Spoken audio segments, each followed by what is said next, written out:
decent fish, looks like right there. She just come up and sucked it in. That was pretty. Back off on the drag a little bit. Oh, she's pretty. Oh, let's get that bait choked, baby.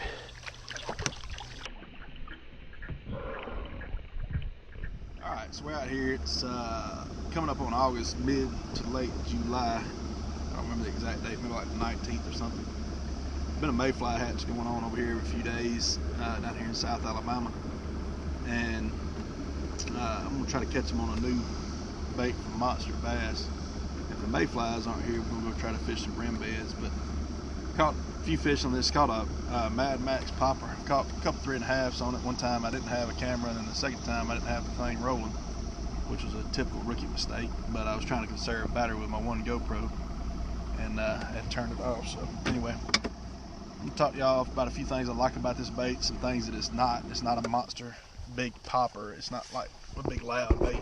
It's a very finesse topwater.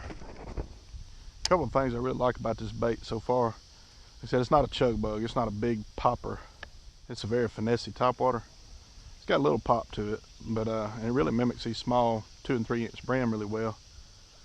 But it's not going to be this chug, chug, chug, or like a popping frog amount of popping. But one thing you can do, I don't know if you can see it or not, but you can walk this thing really, really well. And that's what I've been doing with it a lot, fishing on some of the clear lakes. I just throw it out there and walk it like that.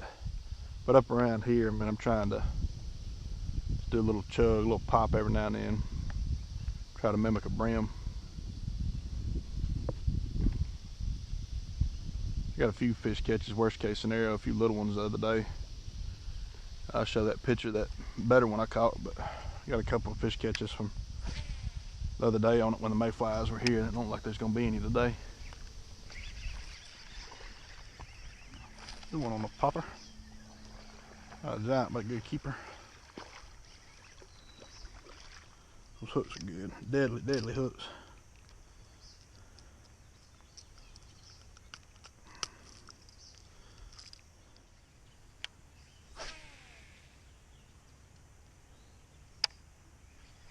Man, in that little joker's mouth. Thought he was gonna get him a willow fly. He grabbed that tail. See how pale these fish are, though. That's a little, I don't know if it's a little bluegill or, but you can see it's not that big a deal on that color, especially if you look at their bellies right now. These fish aren't like colored up big time because of the stain in the water.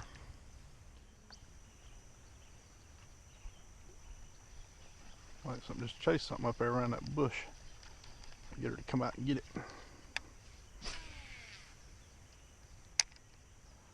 Best shot I can make.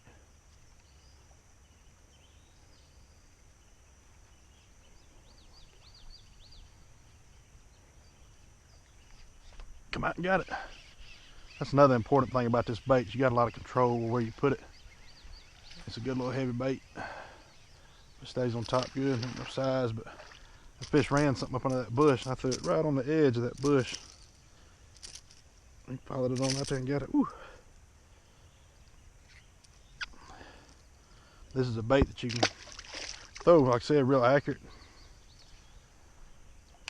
which matters a lot when they're up around these bushes and right on the bank and stuff. You can't be throwing 10, 12 inches too far and be up in the trees. You miss it by 2 feet short and they won't bite a lot of times. You get under these bushes, and this thing will actually skip. I don't know if you'll be able to tell it. It ain't gonna skip real far. I can't skip it real far. But if you can skip about, see it? I don't know if you can see it under there or not, but I skipped that joker about 1 foot, maybe 2 feet. A little further back in there.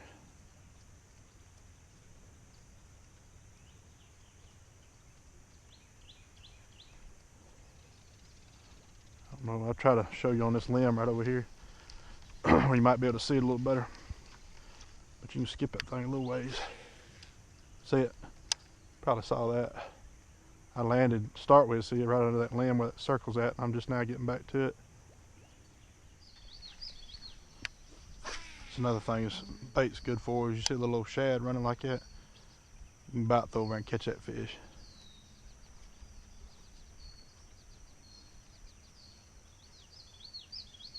See, oh, he missed it. It's just a perfect size and subtle action to get those fish to bite. Those that a lot of times you'll see chase, you throw something big as a spook over there, and they just chasing something way smaller than that. And a lot of times they're not, you know, like that fish right there is small. But if you're in a tournament, you need a keeper. You know, you don't really care too much if it's 12 inches. Get him in the boat and then catch something else. This thing obviously catch big ones too, but it's just a real finessey little topwater. All right, let's just go out there and try to get on some brim beds. We can put on this brim pattern. Get it out of here without hooking myself. I took it out yesterday to take some pictures with it. Ding dong, I put it back in the bag. Hook's out. And now, I end up hooking myself.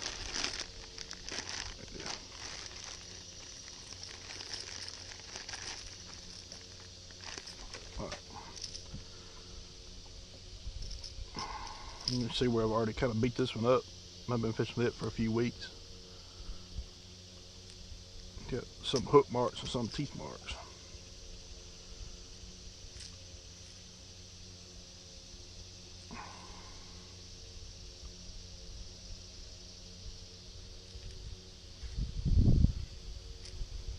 And there's no need for a loop knot like you do with some top waters on account of these come with a split ring. I always like to make sure that a knot doesn't end up in the split where the two pieces of metal come around together. I don't like the idea of my knot slide in there, that sharp part kind of cutting against it all the time. Get a little bit more of that off.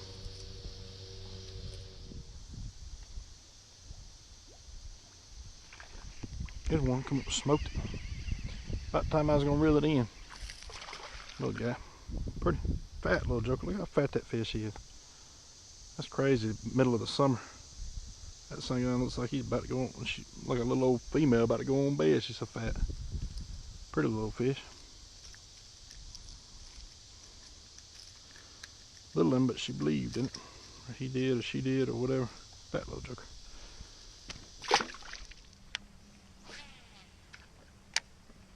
See how tight that shade's gotten. It's basically just under that tree. A little brim come up and smacked it. I'll catch one of those little jokers in a minute. Clouds broke and it got hot quick. Control is really important with a bait like this that you're trying to throw in these little pockets of shade. Good rod, good reel, good line, and a compact bait that's weighted well is all important. I like a 7-foot rod.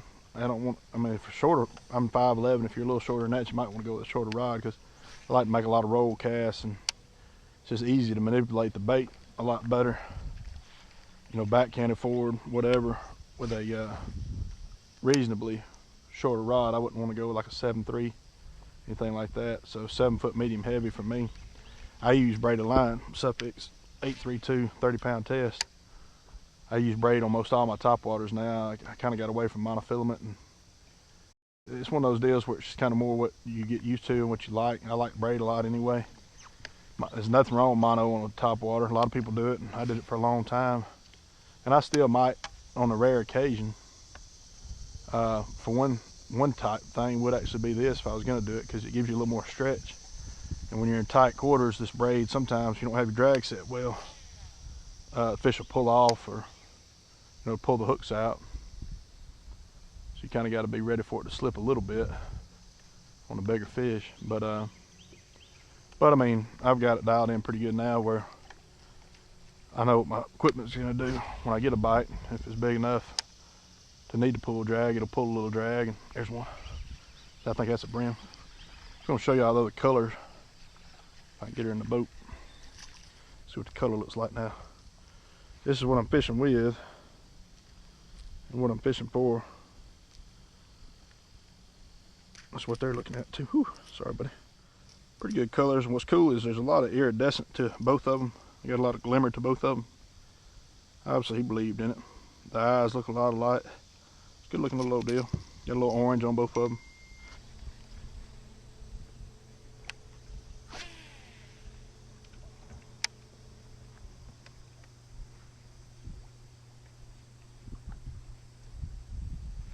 It's a decent fish, looks like right there. Yeah, that's a good one. She just come up and sucked it in. That was pretty. That's a good one. That's a good one. Come on, baby. Got a mouth full of hooks, I know that. Back off on the drag a little bit. Oh, she's pretty.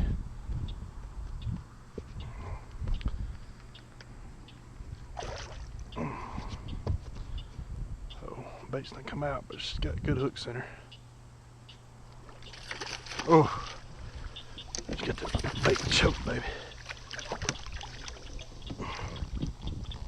All right, that's a good one. That big joker. Oh, you think she wanted it?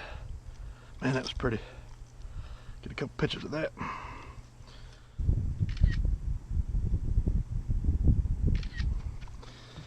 Get her out of here. She just kind of sucked it under. That's what I was saying though, with that braid, you gotta make sure your drag's not too tight. About a 4.